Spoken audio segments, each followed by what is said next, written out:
civilmedia.mk. Слободно, независно, отворено. Рековте дека ќе има посебна апликација за луѓето кои што се во диаспората да можат сами да се попишуваат и да даваат своји податоци.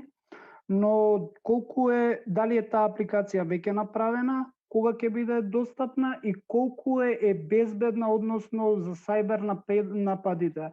Имавме прилика да видиме дека во претходните избори Државната изборна комисија беше нападната, имавме конфузија со гласовите. Дали ова апликација е безбедна и ќе даде точни резултати, да нема конфузија потоа, рековте има простор и за теренско и други некои да даваат податоци за лицата кои што се во странство, па така да дали постои опција да има некаков напад, па потоа да има некакви проблеми со колку има пописани вистински. Благодарам за прашањето. Апликацијата е готова и ќе биде во функција од 1 март.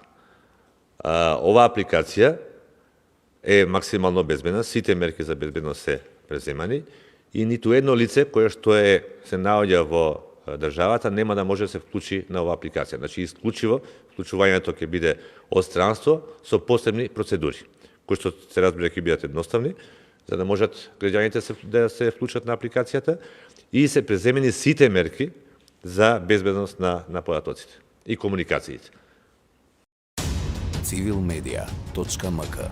Слободно, независно, отворено.